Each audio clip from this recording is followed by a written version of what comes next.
आपको तो समाजवाद की परिभाषा ही नहीं पता मुझे लगता है। और संसदों को जो उसको बोलते हैं क्या, संसाधन को समान रूप से वितरण। अबे जल्दी बोल, कल सुबह पनवेल निकलना है। 90% लोगों की तो बात ही नहीं कर रहे जो अपने संसाधनों के लिए बेचारे तरस रहे हैं। उनको तो आपने 80 करोड़ लोगों को 5 किलो चावल 5 किलो आटा की लाइन में लगा रखा है। उनको आप पूंजीवाद की मदद कर रहे हैं क्योंकि आपको समाजवाद का मतलब नहीं पता है। उनको समाजवादी बोल के आप उनका अपमान करना चाहते हैं क्योंकि आप शब्दों से खेलना जानते हो। इसे और मैं पूछना चाहता हूं समाजवाद की बात करने वालों से, 39 लाख एकड़ जमीन है वक्फ बोर्ड के पास। दुनिया का सबसे अमीर वक्फ बोर्ड है इन टर्म्स ऑफ लैंड। बताइए कितने अस्पताल हैं, कितने स्कूल हैं, कितने यतीम खाने हैं, कितनी बेवाओं के लिए हैं? मुझे जवाब चाहिए। कितनी मुस्लिम यूनिवर्सिटीज हैं, कितने मुस्लिम रिसर्च इंस्टीट्यूशन हैं, कितने चैरिटेबल काम हो रहे हैं ना? कि ये लोहिया जी का, ये जेपी जी का, ये कर्पूरी ठाकुर जी का समाजवाद नहीं है।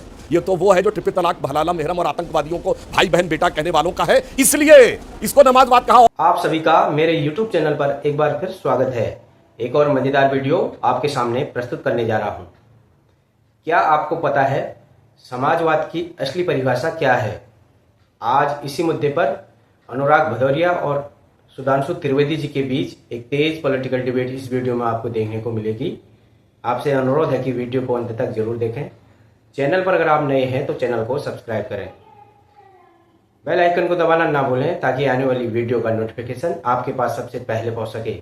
चलिए स्टार्ट करें मेन वीडियो।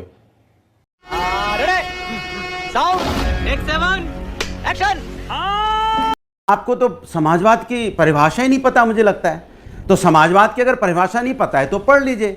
समाजवाद एक विचारधारा और आर्थिक प्रणाली है जिसका उद्देश्य है धन और संसदों को जो उसको बोलते हैं क्या, संसाधन को अबे जल्दी बोल, कल सुबह पनवेल निकलना है। समान रूप से वितरण करना समाज के। अरे एक मिनट बात होने दीजिए। हाँ, संसाधनों को समान रूप से वितरित करना, आर्थिक और सामाजिक समानता लाना समाज के अंदर। और कैसे? सामाजिक न्याय को अपनाते हुए समाज के अंदर में कैसे आर्थिक और समानता लाएंगे। और आप उसको नमाजवाद बोल के, इसके मतलब आप सामाजिक न्याय का अपमान कर रहे हैं। अब मैं पूछना चाहता हूं समाजवाद की बात करने वालों से, 39 लाख एकड़ जमीन है वक्फ बोर्ड के पास। दुनिया का सबसे अमीर वक्फ बोर्ड है इन टर्म्स ऑफ लैंड। बताइए कितने अस्पताल हैं, अभी मजा आएगा ना भिड़ो। कितने स्कूल हैं, कितने यतीम खाने हैं, कितनी बेवाओं के लिए हैं? मुझे जवाब चाहिए। कितनी मुस्लिम यूनिवर्सिटीज हैं, कितने मुस्लिम रिसर्च इंस्टीट्यूशन हैं, कितने चैरिटेबल काम हो रहे हैं ना? ये समाजवाद वाले देखिए बैठे हुए हैं। 39 लाख एकड़ के सरमाए पे दुनिया का सबसे बड़ा वक्फ बोर्ड, जो सीरिया, इराक और सऊदी अरब से ज्यादा अधिकार चाहता है, जो धेले भर का किसी गरीब मुस्लिम को कुछ नहीं देना चाहता है। और इसीलिए हमने अपने भाषण में कहा, अपनी वक्तव्य में कहा था प्रियंका जी, कि ये लोहिया जी का, ये जेपी जी का, ये कर्पूरी ठाकुर जी का समाजवाद नहीं है। ये तो वो है जो ट्रिपल तलाक, भलाला, मेहरम और आतंकवादियों को भाई बहन बेटा कहने वालों का है, इसलिए इसको नमाजवाद कहा। और सुनिए अभय जी, आप तो पढ़े लिखे, आपने कहा समाजवाद शब्द बिहार की धरती से आया। ये बताइए दास कैपिटल की बात 1854, सुनिए 1854 में, सुनिए 1854 में शिकागो हेरल्ड ट्रिब्यून में कार्ल मार्क्स ने सोशलिस्ट लिखा। 1917 में यूएसएसआर बन गया, union of Soviet socialist Republic. और आप चेपे दे रहे हैं कि साहब बिहार से आया। मतलब कुछ भी मत चेपिए भाई। अभी सुधांशु जी ने जो बातें बताई, मुझे पूरा विश्वास है कि 2014 का चुनाव लड़ रहे थे, इसमें कोई मुद्दा नहीं था। ना नेहरू जी थे, ना मोतीलाल नेहरू थे, ना 1946 का कोई मुद्दा नहीं उठाया था उन्होंने जो मुद्दा उठाया था भ्रष्टाचार का उठाया था, महंगाई और बेरोजगारी पे चुनाव जीते थे, उसके बारे में चर्चा नहीं करेंगे। इतिहास पढ़ा रहे हैं, थोड़ी बहुत तो आंखों की शर्म बचाइए। दूसरी बात, इन्होंने बोला भारतीय संस्कृति में समाजवाद है, तो है ना भारतीय संस्कृति में हमारे में समाजवाद है, इसमें आपका क्या योगदान है? हर्षवर्धन इतने बड़े दानी थे, उनमें समाजवाद था ना? तो हर्षवर्धन भी तो हम लोग के ही हैं। कोई ऐसा नहीं कि भारतीय जनता पार्टी के हर्षवर्धन नेता थे, ऐसा तो है नहीं। राजा आपने कहा राजा हर्षवर्धन तो समाजवादी या बीजेपी के तो थे नहीं, वो तो सभी के थे। दूसरी बात आपने कहा या लोहिया जी के परिवारवाद की बात की। अरे भैया, भारतीय जनता पार्टी में तो परिवार ही परिवार भरा पड़ा है। थोड़ी तो आंखों की शर्म कीजिए। नाम गिनाऊं तो अभी उठ के भागने लगेंगे। नाम गिनाऊं मैं अगर शुरू करें राजनाथ सिंह जी से, शुरू करें आदरणीय कल्याण सिंह जी से, शुरू करें सिंधिया फैमिली से, शुरू करें एनसीपी से, शुरू करें शिवसेना से, शुरू करें पासवान जी की पार्टी से।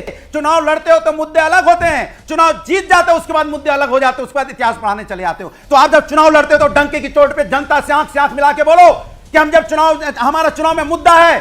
मजा आया।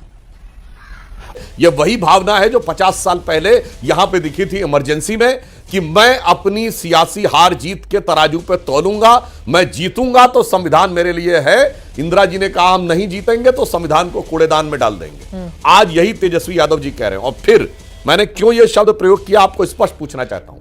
यह वक्फ बोर्ड में वक्फ वाल औलाद और जिस ढंग के शब्दों, जिस प्रावधानों के लिए ये वकालत कर रहे हैं, मैं पूछना चाहता हूं वो प्रावधान दुनिया में कहां है? सऊदी अरब में नहीं है भाई, जो इस्लाम की जन्म स्थली है। इंडोनेशिया सबसे बड़ा मुस्लिम देश, वहां पे नहीं है। टर्की में नहीं है, जहां पे खलीफत रही थी। पाकिस्तान बांग्लादेश तो छोड़िए, जहां आईएसआईएस है उस सीरिया और इराक में नहीं है। तो हम पूछना चाहते हैं कांग्रेस और इंडी गठबंधन से कि क्या आप टर्की, सीरिया, इराक, सऊदी अरब से ज्यादा कड़ा शरीयत कानून लाना चाहते हैं? ये लोग उठा उठा के संविधान का मुखौटा दिखा के मनुस्मृति की बात करते हैं, वो तो छोड़िए, ये तो शरिया स्क्रिप्ट कर रहे हैं। इन्होंने मौलवी स्क्रिप्ट बनाने का काम किया है। और मैं चैलेंज करके कहता हूं, शरिया के 1 दर्जन प्रावधान ऐसे हैं जो इनकी सरकारों में भारत के संविधान के हिस्से बने। ट्रिपल तलाक, मेहरम, हलाला, हज सब्सिडी और 4 बीबी रखना, वक्फ बोर्ड, ऐसा किसी सेकुलर देश में नहीं है। इसलिए मैंने कहा, और एक लाइन में और कह दूं चित्रा जी, समाजवाद यह कहता है कि पूंजी का वितरण गरीबों के बीच में होना चाहिए, तो जिसके पास ज्यादा संपत्ति है वो वितरण करे। जैसे विनोबा भावे ने भूदान आंदोलन चलाया था कि जमींदारों से लो और बांटो, पर ये क्या कहते हैं ना, गरीबों की जमीन लो और उसके बाद उसको हड़प कर मौलवियों के कदमों में रख दो। इसलिए हमने नमाजवाद शब्द का प्रयोग किया। इंदिरा जी ने इस देश को अखंड भारत के लिए अपने प्राणों को आहुत कर दिया। उन पर आरोप लगाते हो समाजवाद की परिभाषा सबसे पहले परिभाषित की बिहार की भूमि ने, बिहार की कोख ने। आज समाजवाद को गाली दे रहे हैं, आज धर्मनिरपेक्षता को गाली दे रहे हैं। और सबसे दुख की बात यह है कि नीतीश बाबू और रामविलास जी की राजनीतिक दल मौन साधे बैठा हुआ है, जिनका जन्म, जिनकी राजनीति का जन्म ही वहीं से हुआ। ठीक है, मैं जवाब ले लेती हूँ सुधांशु जी से। ठीक है, बाप को भेज, तेरे बस की बात। बाबा साहब अंबेडकर ने कहा कि यदि सेकुलर वर्ड होना चाहिए तो माइनॉरिटी नहीं होना चाहिए, माइनॉरिटी होगा तो सेकुलर नहीं होगा, क्योंकि सेकुलर देश में कोई माइनॉरिटी नहीं होती है। क्योंकि नेहरू जी का बड़ा आग्रह है कि माइनॉरिटी रहना चाहिए, इसलिए सेकुलर वर्ड नहीं रहना चाहिए। और देखिए अभी मुंह से क्या निकला है जी के, धर्मनिरपेक्ष। अरे भाई, अगर ये देश धर्मनिरपेक्ष है तो सर्वोच्च न्यायालय के एम्बलम पे यतो धर्मस् ततो जया कैसे लिखा है? लोकसभा के स्पीकर की सीट के पीछे धर्मचक्र प्रवर्तनाय क्यों लिखा है? भारत के राष्ट्रीय ध्वज पे अशोक का चक्र है, वो सारनाथ का धम्म चक्र है कि नहीं? यही है सेकुलर वर्ड की झूठी व्याख्या। धर्मनिरपेक्ष कह के इस देश के धर्म को कलंकित किया है। और मैं भाई बताना चाहता हूं, आपने कहा प्रधानमंत्री जी का 10 लाख का सूट, अब मैं बताना चाहता हूं वो 10 लाख का सूट 3.5 करोड़ में नीलाम किया गया और वो 3.5 करोड़ रुपए गरीब बच्चियों के विद्यालय को दिए गए। ये होता है समाजवाद। और मैं बताना चाहता हूं जो आप लोग कहना चाहते हैं वो समाजवाद क्या था, मैं पूछना चाहता हूं। आपने कहा कि बड़े उद्योगपतियों के आते थे, तो गांधी जी बिड़ला क्या रहते थे कि नहीं? जमनालाल बजाज क्या रहते थे कि नहीं? हम महीनों महीने रहते थे कि नहीं? विनम्रता के साथ और गंभीरता से कहा, अंतिम सांस भी उनकी बिड़ला जी के ही यहां हुई कि नहीं? हमारा तो कोई नेता किसी उद्योगपति के घर पे नहीं रहता, और हमारे किसी सरकार में ऐसा नहीं हुआ कि मारुति कंपनी बनाई गई और उसमें गांधी परिवार के लोग उसके बोर्ड ऑफ डायरेक्टर्स में थे और सारी की सारी छूट उनको दी गई। हमारे के लिए जितने नेताओं, जितने उद्योगपतियों के आपने नाम लिए, हमारी सरकारों से ज्यादा आपकी सरकारों में कमाया है उन्होंने। हमारी सरकारों से ज्यादा आपकी राज्य सरकारों ने उनको कॉन्ट्रैक्ट दिया है।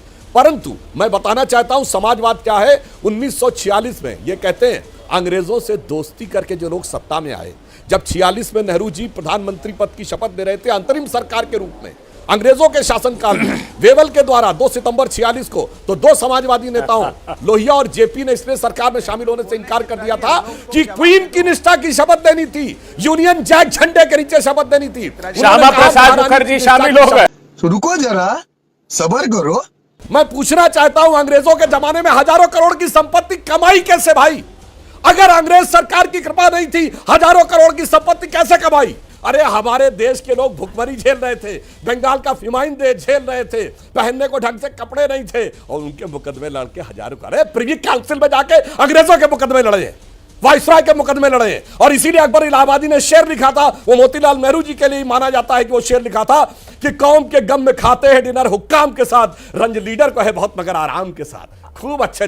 नाभा में जब जेल में थे जवाहरलाल नेहरू, तो वाइसराय को 1 मिनट में मोतीलाल नेहरू जी ने फोन करके उनके लिए उनकी सजा माफ करवा दी थी, बगैर माफी मांगे। कैसी लगी आज की ये वीडियो कमेंट करके जरूर बताएं। मिलते हैं अगली वीडियो में, तब तक जय श्री राम।